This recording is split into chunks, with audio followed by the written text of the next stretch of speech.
I didn't last very long at all from this, what I call moral struggle, because on the inside, there was an environment that was painted with the values of this PBM.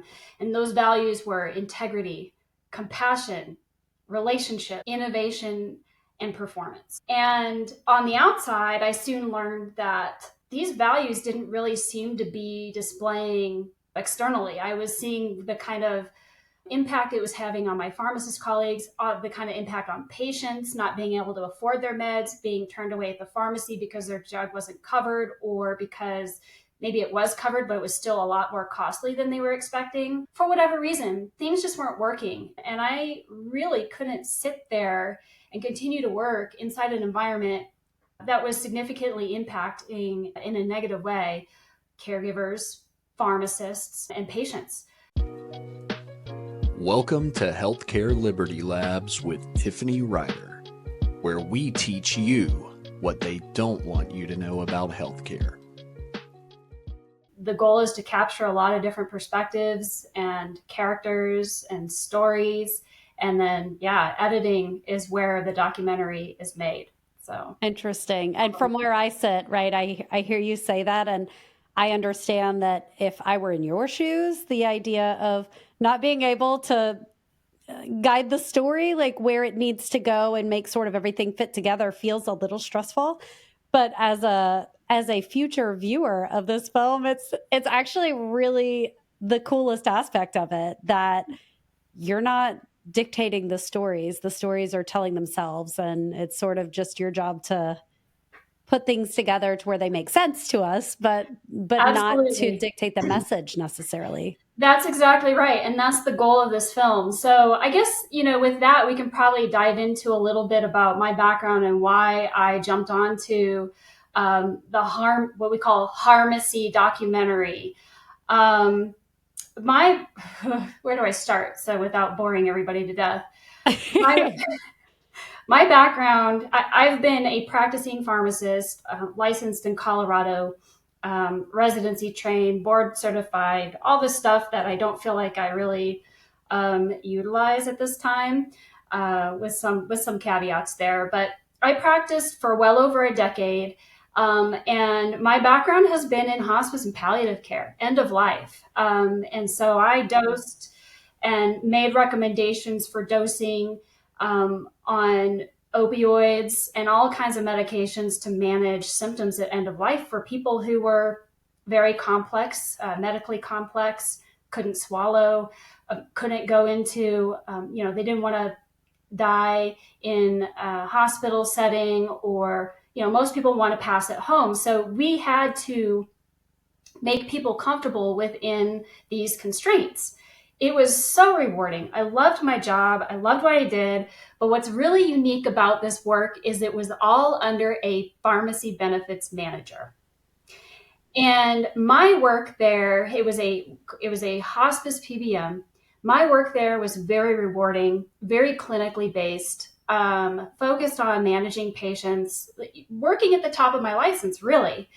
And the PBM was very small and private. And I didn't get to see a whole lot of the more general pharmacy benefits management activities that went on. And if I'm being realistic and fully transparent, I really enjoyed working at that company in the role that I did. But I transitioned away from that work and out of that company for various reasons, and left amicably. And I decided to join one of the bigger PBMs, right? Logically, you move from one to the other. And I thought, okay, I'll maybe fulfill some clinical role inside a bigger, one of the big three PBMs. Well, long story short, how do I say this? I was in I'll call it a moral struggle. Okay. So on the ends, and I think there are a lot of people, especially these days with recent events, going through very similar feeling and situation. So on the inside, you're working under these conditions, and you're working deep inside this culture, and you're kept very, very, very busy. And it's there's a lot of walls physically and literally around you.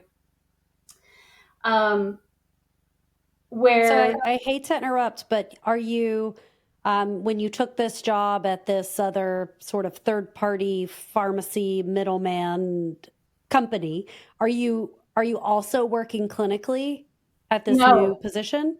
No. no. So, and I love that question because the job had the word clinical in it, and I was believing that I would do a lot of clinical work, and it had nothing to do with it. Okay. Um, Oh, and translation for anyone who maybe, hasn't worked in healthcare, isn't familiar, when you say you're working clinically, that means you're doing all the fun, good stuff where you get to actually work with patients. You get to know their names and see them, or you're doing something that's actively impacting more of the patient care side and Correct. less of the business side. So that's how I think of it Correct. anyway. Yeah, it's like direct patient care. But what happened was a lot of the work was really like the term clinical just meant you field all the drug related questions that have to do with benefits management, not even really clinical questions. So where I was going with this was I didn't last very long at all from this what I call moral struggle, because on the inside we were being told and given and we were there was an environment that was painted with the values of this PBM, and those values were integrity, compassion, relationships, innovation, and performance, for example. And on the outside, I soon learned that these values didn't really seem to be displaying, externally. I was seeing the kind of impact it was having on my pharmacist colleagues, the kind of impact on patients, not being able to afford their meds, being turned away at the pharmacy because their drug wasn't covered, or because maybe it was covered, but it was still a lot more costly than they were expecting. For whatever reason, things just weren't working. And I really couldn't sit there and continue to work inside an environment that was significantly impacting in a negative way caregivers, pharmacists, and patients. So I ended up leaving, and we come to this point where I have been wanting to make a documentary about pharmacy for a while. This transition and this work and this struggle was during the COVID pandemic, right? Okay. There was even a lot of turnover, and I think a lot of companies experienced a lot of turnover during this time, but it was tumultuous. It was really hard. And to my colleagues in retail and community settings, it brought everybody to their knees. And as patients know, it was very difficult to get just a prescription or even a vaccine during that time. Yeah. So I wanted to get out, and I made financial plans with our family, with my husband, and decided to join this documentary team that was already in progress. So I had actually tried to make a documentary previously and failed miserably. And then through that individual, who happens to be a mutual connection between me and the current documentary team that I'm now on, made the introduction, and now we're working together on this film. And I'm very passionate about telling the whole story. I do believe, Tiffany, that, and to all the viewers here, there are, and I'm going to get tomatoes thrown at me, but I believe this. There are good people working inside of PBMs. I mean, that has to be true, honestly. And it that has doesn't to be bother me. true, including a lot of pharmacists. A lot of pharmacists. Yes. People trying to fix some of the disasters, right? No one person can fix it all. And yes, PBMs do save money for the consumer and the healthcare system when you take a particular lens. Okay, there's the context. So what do I mean by that? My husband has a cold, right? And we wanted to get a Z-Pack for him, zithromycin, an antibiotic, as well as some cough medicine, and even a statin. So we went to the store and picked up the prescription and looked at the cash price versus the price with insurance. Well, the cash price was quite higher, particularly for this statin, hundreds of dollars. And I'm thinking to myself, okay, yeah, our insurance saved us quite a bit of money because we paid less than $20 for all 3 prescriptions, right? When the total cost would have been hundreds. But the question is, do we save money on the whole, right? Are we say if we include the out-of-pocket costs for prescriptions, the out-of-pocket costs for premiums, the out-of-pocket costs for deductibles, is it worth it? And I think your audience in general kind of has, an idea about this and their thoughts about it. And, the question is that really worth it? Are PBMs really driving value and cost savings for the consumer, um, for plan sponsors and for employers and everybody involved? And I think that is a question that remains and is currently being investigated by many, including the Federal Trade Commission. Yes. I think that is the question, right? Because if we have something that's not adding value to the system in any way, then why do we have it? And I guess I look at it just as a normal human, a consumer, an American that lives here and has to interact with the healthcare system. And I guess my take is if I just look at the amount of money that is required to run these large corporate entities, to employ the pharmacists to do everything that needs to be done, the money to pay those people has to come from somewhere. The money for profit, their profit margin, has to come from somewhere.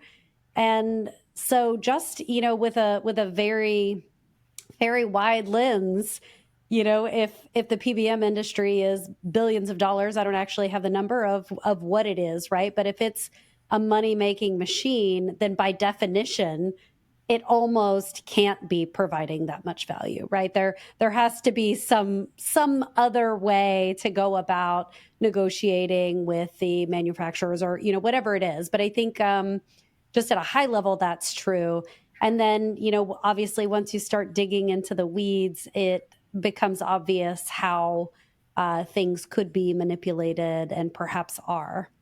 So if you imagine this huge rag doll, right? This patchwork rag doll monster, if you will, that's just kind of grown over time and wasn't really designed to be this way, but this is kind of how it's evolved.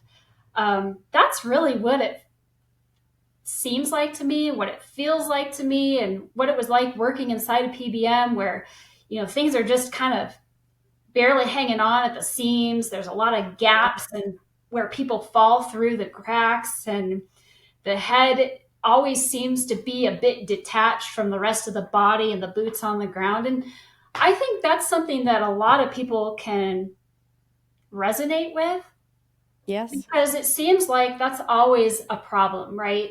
You have folks in the executive, the top levels, top tiers, who aren't really, I'm not saying everybody, but there's a lot of folks who aren't paying attention to what's going on the ground, and really what the impact of their policies and their operations are to the very end user at the point of use, at human touch points, right? Yeah. Um, I'm laughing because it's the perfect parallel to discussions I have and read and participate in every single day about things like the federal government, right? There can be good intent, and by the time you get to the end user, that good intent may or may not matter, right? There are situations I talk about on a regular basis, rules that CMS will put out, and different ways of reimbursement that they have decided on. That whether you think the person that designed them had the patient in mind or not, it doesn't actually matter, right? The unintended consequences at the end of the line often don't justify everything that goes into, making it that way. And I think that is where a lot of people have gotten to, at least the people that I'm having these conversations with, is does it even matter anymore if, United Healthcare or the federal government or like whoever it is, does it even matter what their intentions are? And if it's nefarious, or if it's just incompetence, or if it's the way that this huge gargantuan organization got patchworked together, or is it something that we just say, this isn't serving us, we've tried reforming it as best we can, and what are the actual things that are working? What is the parallel system that we can hop into and support as individuals that will create something that is sustainable and new? And I think, again, at least in the conversations that I'm having, I think people are done trying to figure out how to reform the old and are really excited about saying, okay, clearly this sucks. How do I move forward? And how do we provide an alternative? Do you hear that? Yeah, I do. And I think some people have a lot of ideas and others don't have any idea. But I think what comes to my mind is this is something that we are going to explore in the film as well. And I'm really excited about it because um, there's so much going through my mind right now. But so going back to what you said about taking the things that are working, right? And maybe even ditching the middleman altogether, for example. Or could a solution be that we bring all voices to the table to see if there is truly something preventing um, improvements, for example? So, what I mean by this is one of my initiatives on this film, on this documentary, is to eventually bring in C-level executives, right? The C-suite from corporate chains like, CVS, Walgreens, but also from PBMs like Optum, like CVS Caremark and Express Scripts, um, to see, what they say about, yeah, we'd love to be able to do this. Maybe the problem is that we can't because X, Y, and Z is in our way. I don't know if that's the answer. I don't know if that's what'll come out, but I would love to be able to put everything on the table and explore what is going on inside these big corporations. If there's truly something that's preventing improvement, Yeah. and I think a lot of critics will say, well, probably not. They have a lot of control, they have a lot of money, and it's profit motives. And there's just not a lot in their way. But I do think that there is an opportunity to open the doors to this discussion and figure out whether there are certain areas that we can keep that are doing well and things that we can improve upon, or whether or not the answer might be to completely ditch entire systems and entities that are just not serving us at all. Yeah. I mean, I think that will be where we end up. That will be the question that needs to be answered. I would love to see, and I'm sure you have this in the film, but I would love to see this on a grander scale. People going to individuals, right? Talking to people who are uninsured or who participate in a health share or who do pay cash pay or who use services like GoodRx, and saying, what are the issues that you're running into at the pharmacy? Is it possible? Is a world possible to build out that doesn't engage with this huge system that's sort of been put together and is just not functioning? I know that in the rural areas where I've practiced, I use GoodRx almost every patient encounter, even if it's just to basically compare prices of drugs between stores, right? There's wide price variation between Safeway and CVS. And, I don't know what you guys have out in Colorado, but, these are the things we have here. And it's crazy. Like it still surprises me, to see that a drug can be $150 at, at Harris Teeter, but it can be $23 at, somewhere else. And I, at least as an emergency medicine clinician, have found great utility in even just that. It's imperfect, but it's a tool. What are you seeing? What are you recommending to people? Yeah, so I think that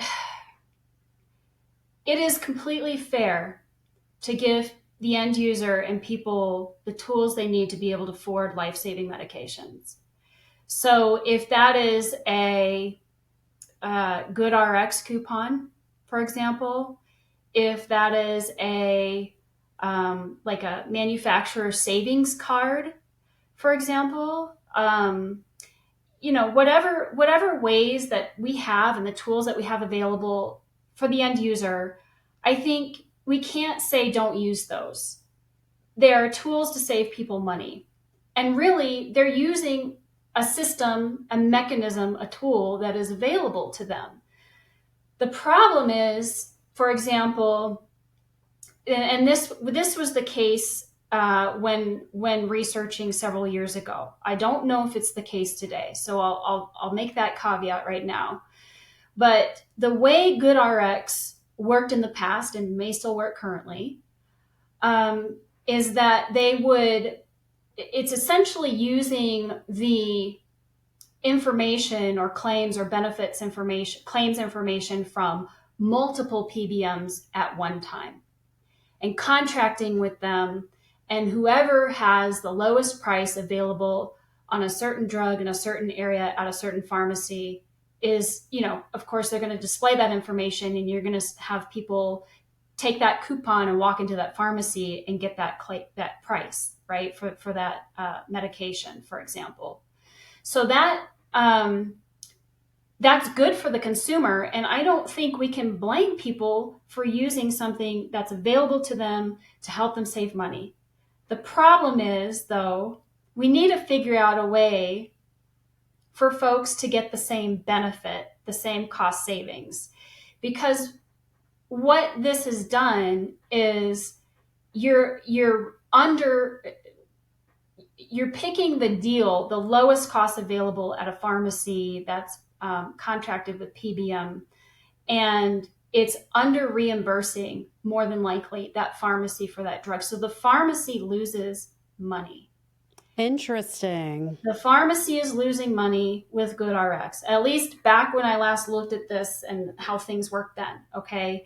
And I don't know if things have changed or, what's going on today and how it works, if that's any different, but that's how I understand it. And so it really put pharmacies, whether it's a retail chain that can probably afford that loss, or a community pharmacy, which really cannot afford the loss and the under reimbursement for drugs. Yeah. It put them at a disadvantage. So while I recognize and understand the potential problems with mechanisms and offerings like GoodRx, I also understand that people really don't have a lot of options to keep costs low. So I do sometimes recommend coupons and GoodRx in these different ways to go get a drug at a cheaper option. Yeah, it's interesting because, like every good healthcare conversation, it goes right back to incentives, right? So when I am practicing in the emergency room and my patient needs an antibiotic, I don't actually care if it hurts the pharmacy, right? In that moment, I want my patient to get whatever it is that they need. So, it's an interesting dynamic that you bring up because yes, that is true in the short term, but what's hurting my independent community pharmacy, and by that I mean, and Kristin, I know, but for people who don't, spend nights in bed thinking about the pharmacy system, like an independent pharmacy is like, Joe's pharmacy down the street, as opposed to something that's owned by, a greater corporation. And, maybe there's a chain of them, something like CVS. But, having pressure put on these community pharmacies, these independent pharmacies, is hugely detrimental to all patients, to all of us. And, I'm not sure that your average consumer of healthcare really understands how significant it is. But in my experience, the independent community pharmacists are the only ones who are thriving, at least in my circles. And I mean, they're still struggling, but they're, Yeah, if they're alive, let's just put it that way. So I will say yeah, that independent pharmacists and independent pharmacies are the absolute best in patient care yes, versus retail chain pharmacies. And it's because of the environment, not because of the pharmacist. It's because of the environment. And the problem with retail and chain settings is you have all these administrative burdens. You have the pharmacist taking the phone calls and oftentimes the texts, but sometimes you don't even have as many texts as you need. They're taking phone calls from customers. They're at the drive-through. They're handling insurance problems. You name it, they're taking care of it. Can you imagine a provider doing their own billing, calling the insurance company, answering the phones themselves? It just doesn't happen. They have entire, separate departments and yeah, clinic or office spaces for that, right? So the pharmacist in the retail and chain setting is overwhelmed, and just as much as they would absolutely love to help and educate and provide what they need to provide and spend time with you, they're not reimbursed to do it. The time is not carved out. They can't bill most times. Most pharmacists cannot bill like a provider does to carve out that time yeah. and attention. And so their hands are tied versus in an independent, smaller pharmacy. They usually do have the time. They do have the resources because they're usually not as overwhelmed and not as busy. But the problem is in 2024, as of September, over 2,700 independent pharmacies across the nation went out of business. Their doors shut. Independent pharmacy is not okay. So while they do provide stellar care and that provide you with time and attention, if they're not doing that, they're gone. And the reason for that is because PBMs, for the large part, are responsible for this problem, and that is that they're under reimbursing pharmacies. I think a lot of your audience may already kind of understand this, but this is the reason mainly why there are staffing shortages and why at retail and chain pharmacies, but also why many independents have gone out of business. They can't keep their doors open when they're selling prescriptions because pharmacy right now is not a business. It's when you're selling prescription drugs, a lot of times you're losing money on it because the PBMs are under reimbursing you. And for this reason, about 3,000 pharmacies, independent pharmacies, if not more, closed just last year. An expert on this, his name is Benjamin Jolly. Shout out to Benjamin if he ever hears this podcast or anybody who knows him. He's a pharmacist that tracks independence and the closures very well. And his work and his monitoring has been featured on national publications. But this is a big problem. And this under reimbursement where the pharmacies in chain and retail are losing money, they're not able to adequately staff, right? If you're not making as much of a profit necessarily from drugs. I think there are actually a lot of other reasons why pharmacies are not staffing adequately, but part of it is from a loss of income due to prescription business. So, and this is one of the things we talk about and cover in the documentary, how pharmacy right now is really not a business. And what we mean by that is prescription sales. So one of the recommendations I have if you're an advocate or proponent of pharmacy is get your prescriptions at one of the big chains, the retail chains that can maybe afford the loss. But then buy everything else like your supplements and your wellness products at your independent, because that's where they make their money, right? They're not under Interesting. reimbursed. Yeah. So I take a different approach, and tell me if this is wrong, but I cash pay for everything. So I will actually go, I get all, I don't take many, many medications, but when I do need them or my family needs them, we definitely go to the community pharmacy and I pay in cash. And I assume that because there's no middleman who is setting unfavorable terms to the pharmacy, that this supports the pharmacy. And, I will do it.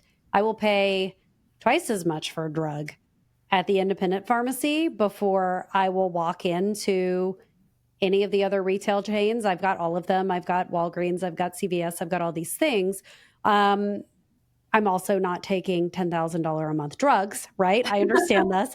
It is a luxury that I've had, and I don't need it that often. So I don't want to sound so spoiled here, but the reason is, it's almost a moral issue for me. When I go to CVS or I keep calling out CVS because that is the one location that's near me that I have been to several times and tried to pick up a medication. The staff there is just really struggling. You can tell they don't have a lot of time. There's a long wait. It takes, maybe an hour for me to get to the front of the line and get to talk to someone. And by that time, I sort of, I feel guilty asking a question, even as, the proud carrier of a medical license. Like, I still have questions about my drugs, and I know that the pharmacist is the best person to ask those questions to. And I'm like, never mind. No, I don't have any questions, because I know that 5-minute question that I have to ask is going to cost the pharmacist behind the desk maybe a chance to go to the bathroom that hour. Isn't right? that And horrible? this is not okay. It's horrible. So one of the interesting things in our documentary, our documentary started out, I have so many stories, but our documentary started out as it was called "Would You Like Shots with That?" Right? And it was really about the working conditions and, how it brought pharmacists to their knees, the pharmacy businesses also, just the entire system kind of crashed, if you will, or felt like it did. But yeah, you have a working environment and condition that doesn't really support the time and attention needed. And one example which is really interesting, we caught somebody on an interview who was alerted of somebody overdosing in the bathroom. And this pharmacist was on with, I can't remember whether it was one tech or no techs, but he was very limited in the support that he had. And there was a long line waiting to pick up. There was a line at drive-through, and somebody brought to his attention privately that somebody was huddled over and appeared to be overdosed in the bathroom, the public restroom. So he stepped away. He closed the gate, stepped away for whatever amount. It wasn't very long, and he grabbed Narcan from the shelf. Yeah. And resuscitated somebody who overdosed in the bathroom on opioids. Called 911 emergency services. Sat there with them until emergency services arrived. Of course. And like he should have, right? And once everything was taken care of, he went back to the pharmacy, opened it up, and people had no idea, no clue why he closed, what he was doing. They were mad at him. They were complaining, and they had absolutely no compassion. But he had no choice. He didn't have the support he needed to be able to go. He did the right thing, I would say. Absolutely. But he had absolutely no support to be able to do something like that. And nobody understood. He's not the one to say, I said, why didn't you tell him what you were doing? He said, well, I just needed to take care of these customers, and they were mad at me. And I'm not going to sit there and explain what I was trying to do in the bathroom to somebody who probably would appreciate the privacy, right? Yeah, of course. So that was just one of the more incredible stories. We've got stories about people working with beehives in the store, like a bee infestation, and having to work. Yes. Okay. Or a hornet's nest or something. So they had to work around that. And there have been scenarios where people got COVID and were still forced to come in I mean, there's just so many incredible stories. And like I said, it started out as a documentary about the working conditions during COVID, but since Yeah. it's become Harmacy to explore more of the root causes, but also give people some better understanding about, why the pharmacist really is on your side. A lot of the things that you see are out of the pharmacist's control, and empower people to be self advocates and understand how to best utilize the pharmacy system and where things might be going in the future. My impression is that you may not see, in a decade maybe or so, you may not see pharmacists at the counter anymore. What you might see is, if I could wave a wand, you would see more of a bank or a mini warehouse system where you roll up to like a bank ATM or somebody there, like a teller, if you will, maybe a technician. But the pharmacist would be doing verification and consulting and be actually more accessible remotely to people to help with insurance claims if there are still those, which there probably will be. But to provide education and counseling on drug interactions and side effects and what to do Yeah. and dosing and all these things before they're ever dispensed at this teller like Yeah. building or mail order for that matter. This episode brought to you by Crowd Health. Crowd Health helps you find awesome doctors, negotiate your bills, and fund those bills through our peer-to-peer funding platform for less. Welcome to an easier way to pay for healthcare. There's so many parallels to a lot of the things that you said, between, working conditions and the way that patients feel completely disenfranchised, disempowered, angry, right? Like I would be angry also when I'm sick. I'm paying, 10 times more than I need to be paying. And everyone is miserable. I can't get the help that I need. And why are you not giving it to me? Right. Like I think that makes sense when I put myself in the patient's shoes. And I spend a lot of time trying to, propagate that empathy because I do think that, pharmacists aren't perfect. I'm sure there are some real jerks. There's certainly some real, not nice physicians and clinicians and nurses. And There's a crotchety bunch no matter where you look, right? heck yeah, there is, right? So that's really interesting to me because as you're describing the story, I'm thinking to myself, absolutely, you could just literally replace everything that you just said with the emergency room. Like I'm sure some emergency room somewhere is working with a hornet's nest and, got yelled at by 16 patients I myself have been screamed at for being in a pediatric code doing CPR on a child and come back to my patients because that's what you have to do because you don't have the luxury of going to the bathroom and crying or going home or doing anything that could be considered as self-care and going back to see my patients and being screamed at and had the same thought process of I'm not going to justify why I wasn't here or what happened to this family because that's really not my business to share. And those are challenges that I think that if you don't know someone who's involved as a healthcare worker, and I use that term loosely, you don't necessarily think about. Yeah, absolutely. I think Yep. there's a lot in common between pharmacy, primary care providers, and emergency room staff. Yep. For Because sure. we're all the first line often in facing patients, and we're also probably the most likely to burn out, right? Yeah. And face these very challenging situations. Yes. But yeah, I mean, well taken. And I think that's where this film will really resonate, I think, with a lot of folks, because pretty much everybody is a pharmacy consumer or has been in their lifetime. Or will be. Or will be.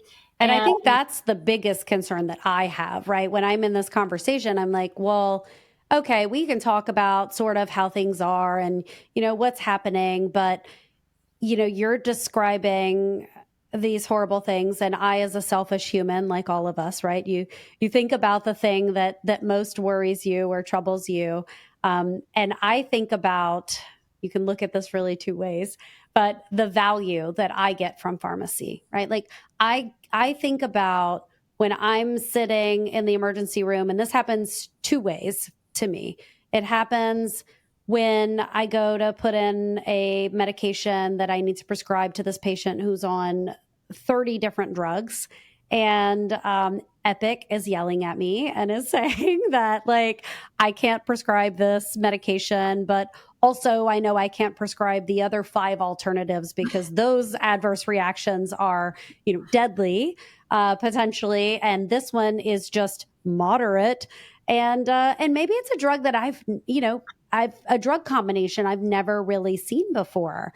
That's a terrifying position to be in.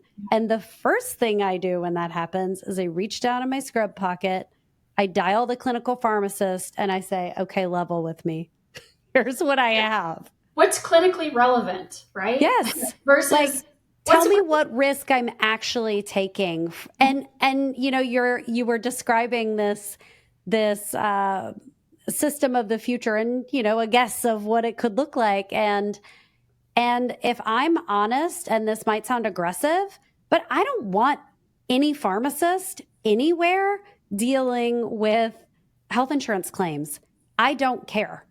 I want them on the phone, very politely yelling at me for calling in the wrong dose of medication, for calling in a medication that has an interaction with a medication that I didn't even know that my patient was on because they didn't tell me and it wasn't in the medical record. I want that pharmacist answering the phone when I call and I say, hey, I don't really know what to do here. Can you help me with an alternative? And I want that pharmacist talking to my patient when they say, look, I'm super dizzy on this new blood pressure medication.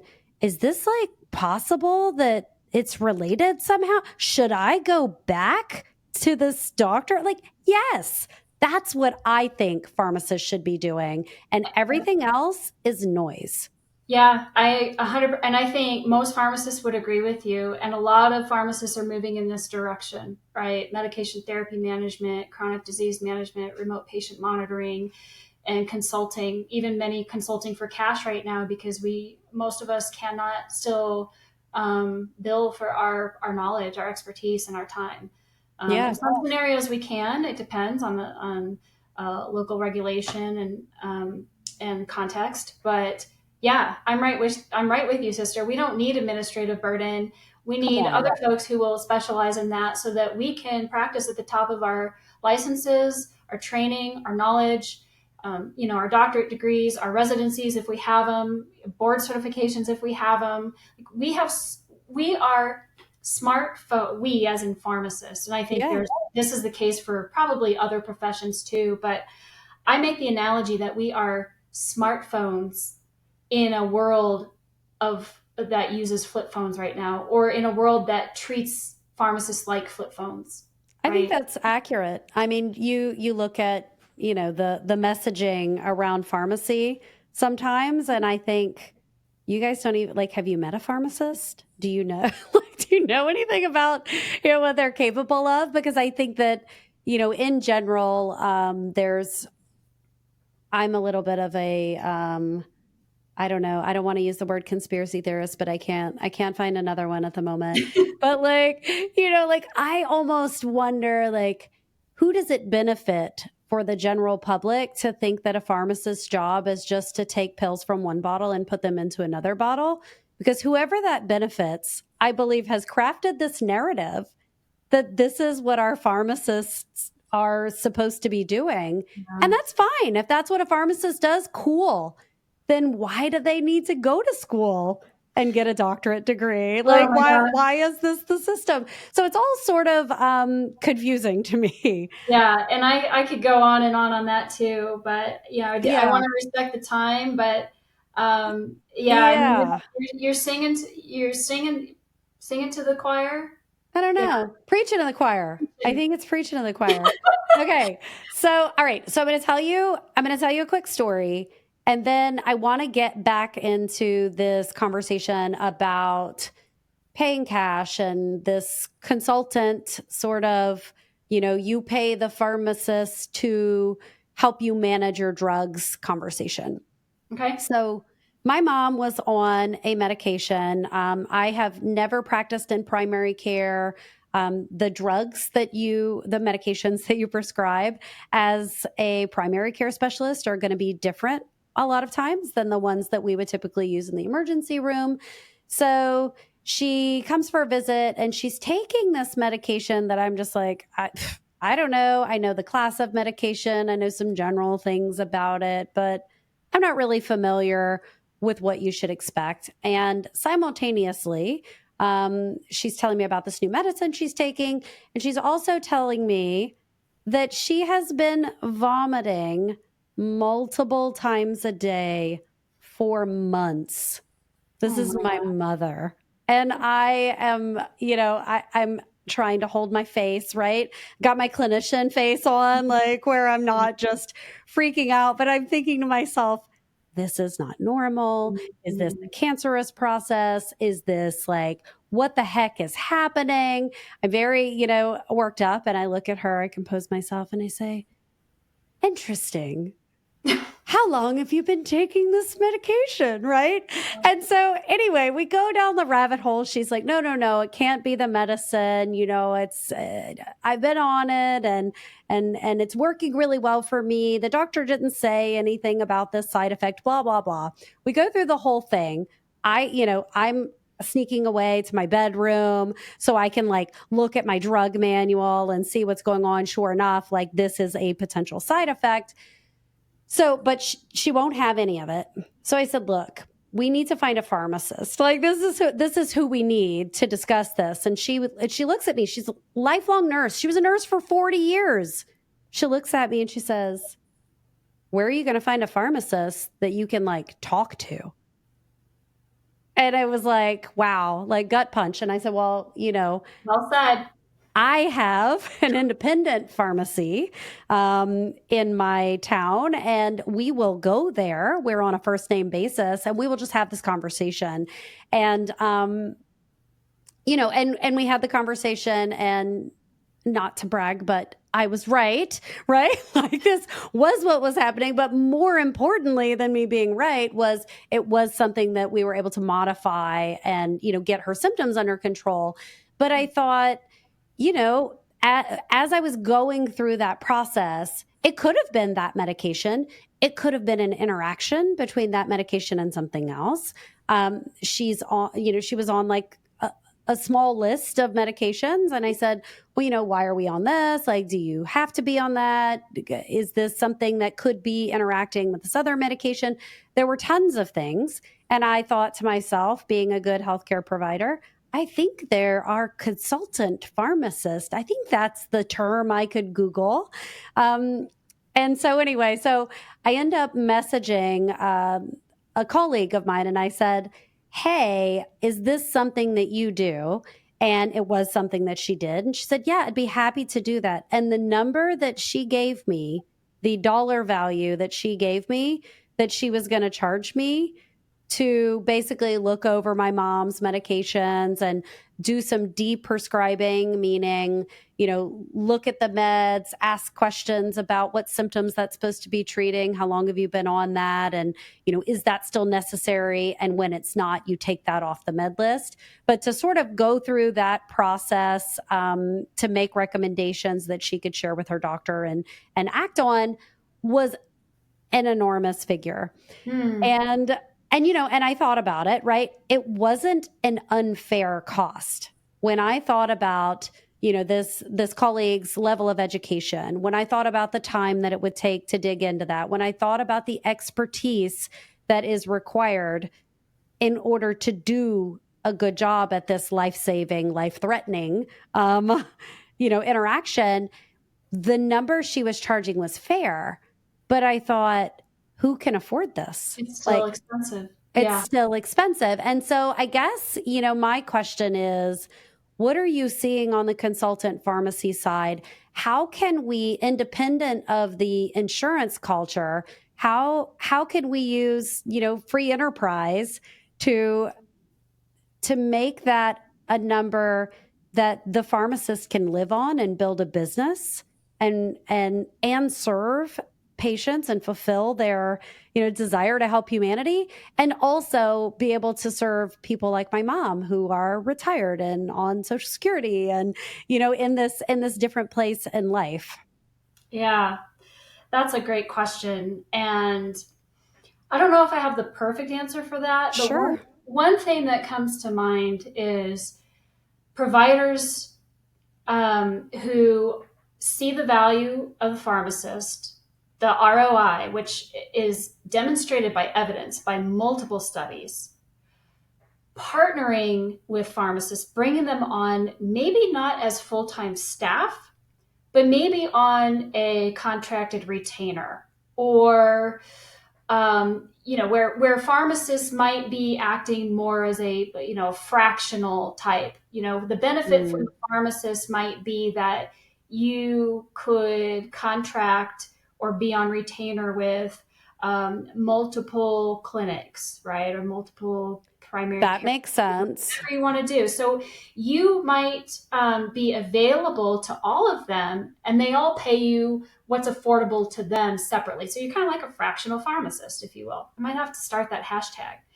Um, So as the patient, then I'm saying, oh, let me look into, maybe there's a primary care office in my neighborhood or in my region that has a pharmacist on staff that does this deprescribing or Correct. offers consults. So it would Okay. be offered through potentially your primary provider or some other specialty.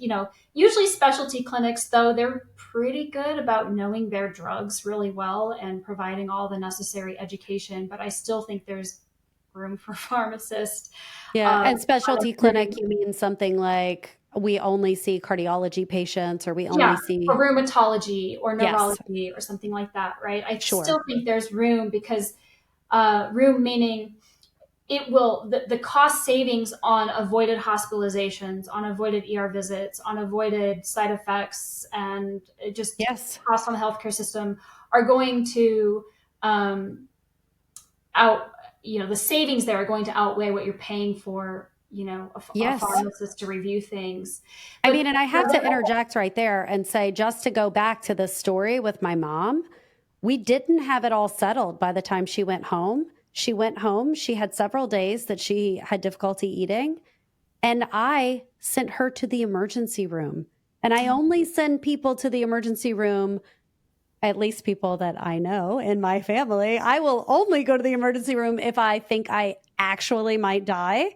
Like, it is not an easy choice. And I sent her to the emergency room. So when you look at that in the context of what you're saying, like, would it have paid for that? Like, oh my absolutely, gosh, right? That was yeah, probably a, $5,000, $6,000 emergency room visit and subsequent hospitalization for dehydration and, all of these things. Why wouldn't it have paid for it? yeah. I mean, this is the role of the transition of care pharmacist, for example. Mm, They look at meds for people to make sure they're on guideline based therapy, and they will be adherent because they can afford their medications. Boost their success of actually taking the med and taking it right and knowing what to do when things aren't going as planned. And transitions of care pharmacists prevent hospital readmissions, for example. yes. But yeah, to your point, I think there is a way to do this affordably for everybody, and make it valuable and worthwhile to the pharmacist to pay them for their knowledge and their expertise while not breaking the bank for the provider or the patient necessarily. Yeah. And then to that, I also say.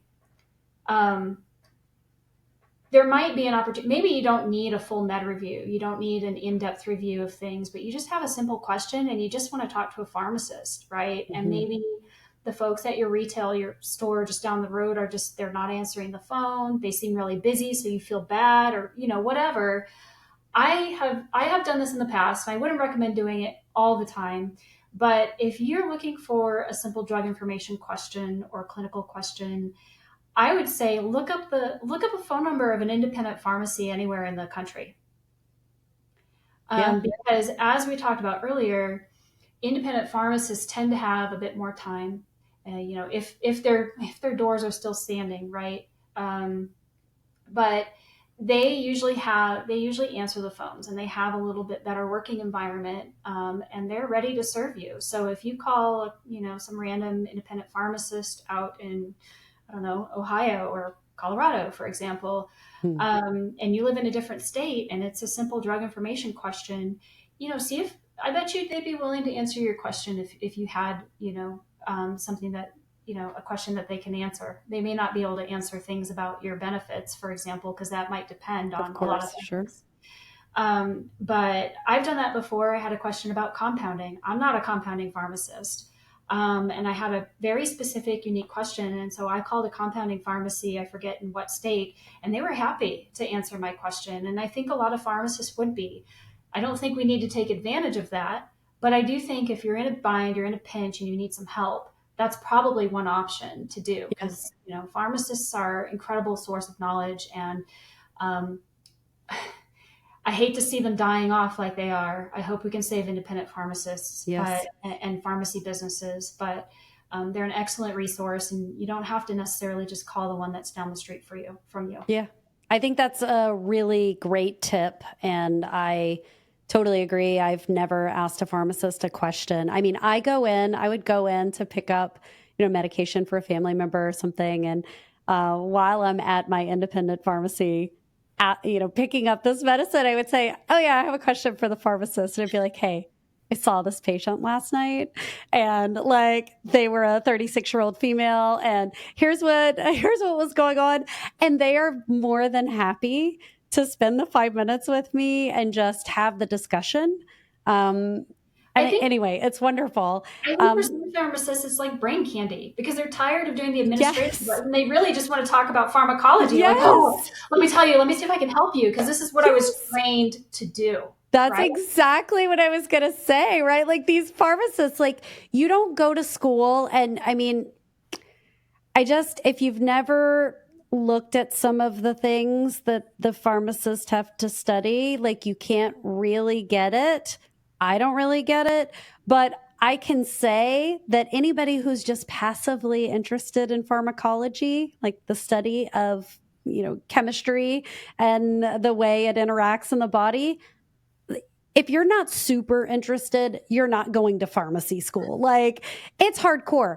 And also, what I think is really interesting about the pharmacy profession in general, and it mirrors other clinical professions, but I went into emergency medicine because I have ADHD and I like to move around a lot and I like to touch things with my hands and I like to see things and that appealed to me. And I think what's really interesting about the pharmacy profession is it almost seems like it requires this person who has an incredible attention to detail and ability to focus and, can really um, go down the rabbit hole on something, but yet is someone who wants to help people and wants to see people and interact with them and communicate with them.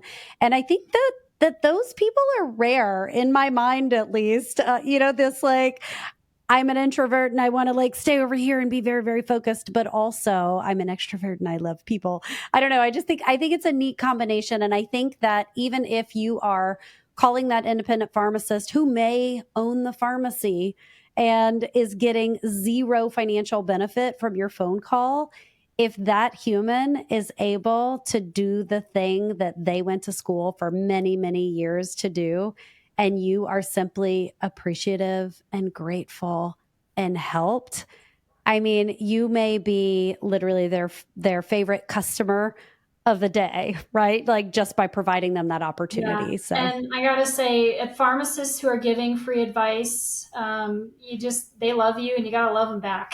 yeah, just be uh, nice. yeah, there's a lot of people, a lot of professionals, pharmacy professionals that are starting to charge for their advice, and myself included, when Mm, in certain niche areas.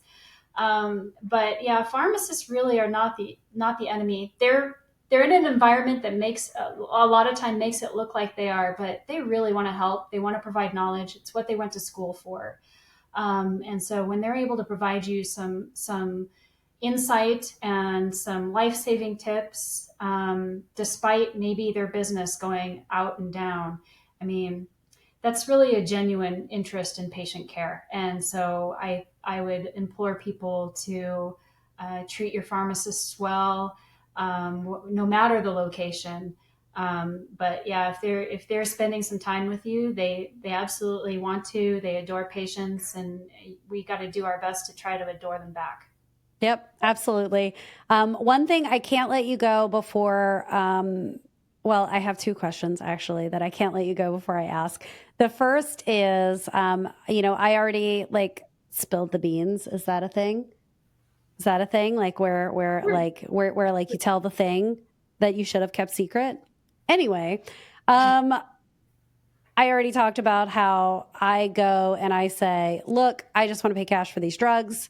I don't want to talk about insurance. I don't want to talk about anything else. How much is the medication? And I think that some of our listeners for sure are going to be under or uninsured or working with a health share. But I think that there's probably also a portion of listeners that are maybe just underinsured. So meaning they have insurance, but they have a $14,000 deductible because they, I don't know, got their plan on the exchange. So talk to me just a little bit about whether you're uninsured, underinsured, whatever, paying cash for your medicine. Is that a thing? Can you do that? I know I do that, but can you generally do that? Yes, absolutely you can. You don't have to go through insurance. At a retail setting, a community setting, if you want to pay cash, that's up to you. Just tell them you pay cash. And I think a lot of people confuse cash. Cash means you're just not using insurance. Doesn't mean you have to use cold hard cash money, right? You can use a credit card. Oh, that's a really good point. Okay, so I have another question. You can use a check, but yes, you can pay cash anywhere. I will say though, hold on to that question. Don't forget. I'm holding it. Okay, so you're gonna probably, if you're gonna do that, you want to spend it on generics because generics are cheaper. Yeah. And they're just as effective as brands with very few exceptions. They act in the same way in the body as brand medications with very few exceptions. So generic. The only area I might say you probably want to use your insurance is if you're on like a specialty medication or something that's really high cost or brand only, right? There's a difference there. And that's from the perspective of the patient. So yep. I'll leave it and at then that. if I'm going to pay cash, this happens every time I go to make an appointment at a doctor's office. Tried to make an appointment with a dermatologist the other day. They said, no, it's illegal for you to pay cash if you have insurance. And I said, well, actually, that's not true. I'm pretty sure that's not true, but let's just move on. And how about you tell me the cash price, right? So it's always a negotiation. So are there any issues that you know of that prevent a patient from saying, look, I know I have a $20 copay for this drug, and I just don't want to go through my insurance. How much if I just pay for it? Is there any reason that pharmacists can't give us that information?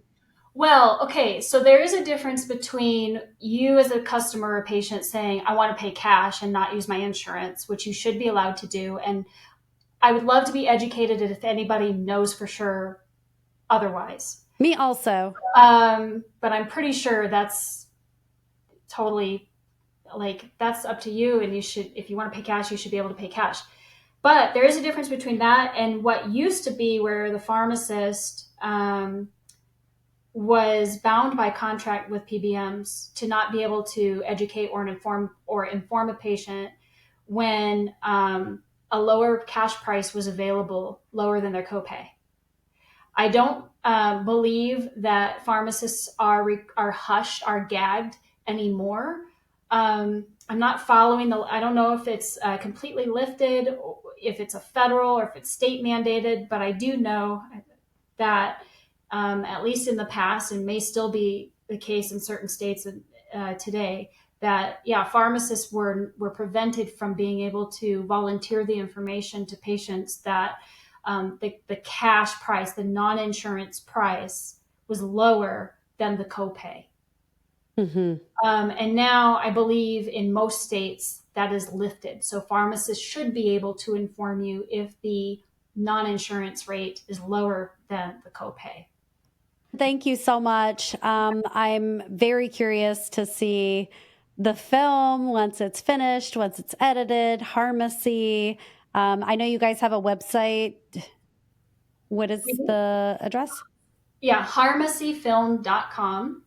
Okay. And if anyone is really motivated and inspired by the film, the message, the impact, we do have an investment opportunity with a very good potential for return, as well as grants and sponsorships and donations. So we do have fiscal sponsorship set up as well for folks who may be interested in just donating to the film and getting a tax deductible donation from that. But again, if anyone's curious, they can reach our team at producer@shotswiththat.com. So producer@shotswiththat.com.